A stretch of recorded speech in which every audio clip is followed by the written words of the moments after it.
Assalamualaikum warahmatullahi wabarakatuh. Saya Faisal Hamdi dari jurusan Keuangan dan Perbankan, Fakultas Ekonomi dan Bisnis, Universitas Muhammadiyah Riau.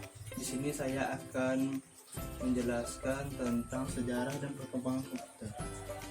Pertama itu ada pengertian komputer. Pengertian komputer yaitu ada dua, yaitu secara bahasa dan secara umum. Secara bahasa, komputer berasal dari bahasa Latin yaitu computare, yang artinya itu alat hitung. Pada awalnya komputer dibuat dan didesain untuk menjadi alat hitung angka-angka. Selanjutnya itu pengertian komputer secara umum.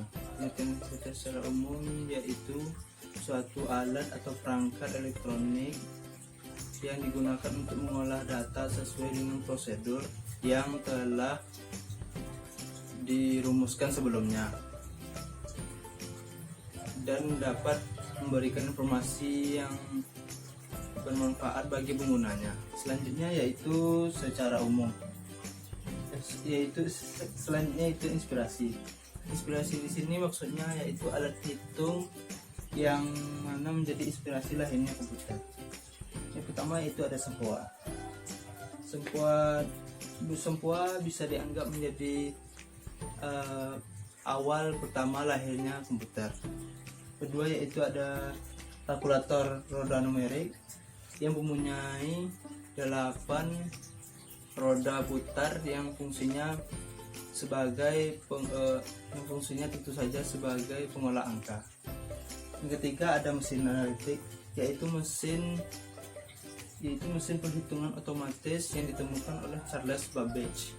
Selanjutnya yaitu mesin tik. Mesin tik yaitu mesin dengan sebuah set tombol-tombol yang apabila ditekan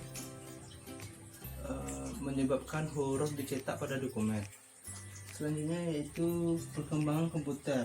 Perkembangan komputer dibagi menjadi 5 generasi. Generasi pertama yaitu tahun 1945 sampai 1955. Generasi kedua yaitu tahun 1955 hingga 1965. Generasi ketiga yaitu tahun 1965 hingga 1980. Generasi keempat yaitu tahun 1980 hingga tahun 2000-an. Generasi kelima yaitu tahun 2000 hingga sekarang atau masa depan. Selanjutnya yaitu kita membahas komputer generasi pertama. Komputer generasi pertama yaitu menggunakan tabung vakum sebagai dasarnya. Bisa dilihat di sini. Ciri-cirinya yaitu memiliki ukuran besar, menggunakan tabung vakum, kapasitas penyimpanannya kecil. Pada kapasitas penyimpanan kecil ini sudah terdapat memori, tetapi penyimpanannya sangat kecil. Selanjutnya itu kinerjanya masih lambat. Yang terakhir yaitu memerlukan listrik yang besar karena tabung vakum ukurannya sangat besar. Selanjutnya yaitu komputer generasi kedua.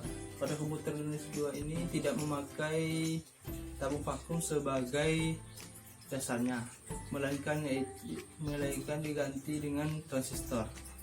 Bisa dilihat. Ciri-cirinya yaitu jauh lebih kecil daripada tabung vakum atau komputer generasi pertama, dan penggunaan listrik yang lebih kecil dan kinerjanya yang lebih cepat. Selanjutnya itu komputer generasi ketiga. Pada komputer generasi ketiga ini, komputer dibuat menggunakan integrated circuit atau IC. Meskipun menggunakan IC sebagai komponen dasar utamanya, tetapi transistor masih tetap digunakan walaupun ukurannya kecil. Pada generasi ini juga mengembangkan komputer generasi kedua, yang mana memiliki kendala pada transistornya yang mudah panas. Untuk itulah muncul ide dengan meredam transistor menggunakan batu kuarsa. Ciri-ciri komputer generasi ketiga yaitu satu, yaitu harganya terjangkau, memorinya lebih besar, kinerjanya lebih cepat, daya listrik lebih kecil, dan pertama kali menggunakan keyboard dan monitor. Selanjutnya yaitu generasi keempat. Pada generasi keempat ini menjadi perkembangan pesat yang menghimpun integrated circuit atau IC menjadi jutaan chip. Di sini komputer generasi keempat ini mengembangkan integrated circuit menjadi jutaan chip dan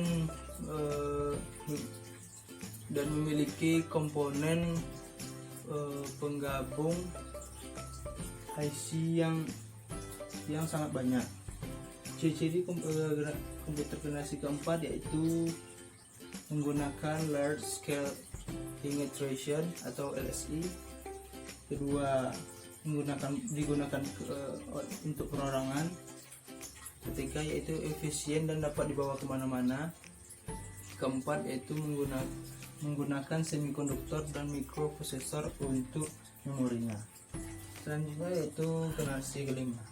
Pada generasi kelima ini identik dengan kecerdasan buatan atau artificial intelligence, yaitu kecerdasan buatan.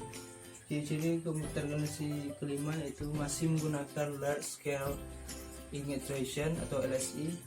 Kedua, fiturnya semakin banyak, kecepatan mengakses informasi semakin meningkat, dan adanya alat pengganti pekerjaan manusia yang sebagai simbol komputer generasi kelima, yaitu kecerdasan buatan. Referensi dari presentasi ini yaitu dari Junaidi FA dan Barsasela dari 2018 tentang teknologi informasi kesehatan aplikasi komputer dasar. Baiklah, sekian yang bisa saya sampaikan. Lebih dan kurang mohon maaf. Assalamualaikum warahmatullahi wabarakatuh.